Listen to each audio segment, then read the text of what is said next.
the doctor in front of your name.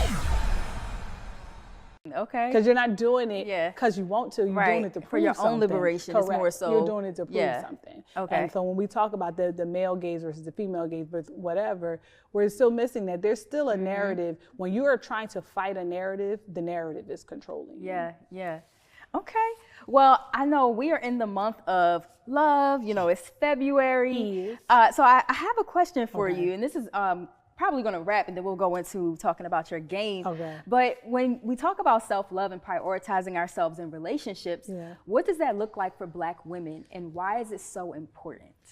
So it's important. I would say, I'd argue it's important for everybody to prioritizing yourself. But I think that for Black women, again, is what we've been talking about. We aren't allowed to do that. We aren't given permission to do that. We aren't socialized to do that. We don't really have many examples to do that, and when we do, it is framed as rebellion, right? Like I think we talked a while ago about like Black love as rebellious because of the way in which the systems are set up against us. And so I think revolutionary.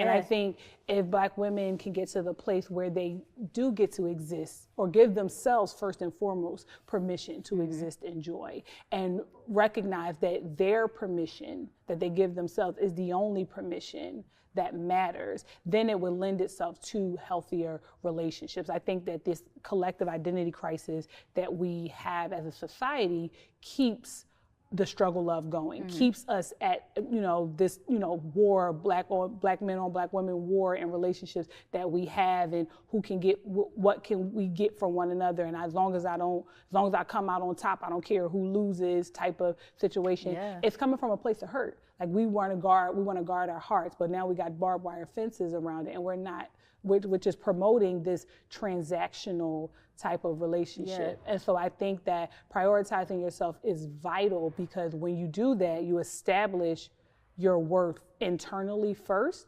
And so that way you're more inclined to have that as an expectation when you get into interpersonal relationship. And then you're comfortable laying relationships down or leaving relationships on the table that do not honor your self-worth. And you're not like, because a lot of times we're like, if I'm not with this person, what I'm gonna have? I'd rather be upset or angry or sad, but with somebody than lonely. You know what I'm saying? Loneliness will have us making very poor, detrimental, poor decisions. But Tyler Perry, he said I can do bad all by myself.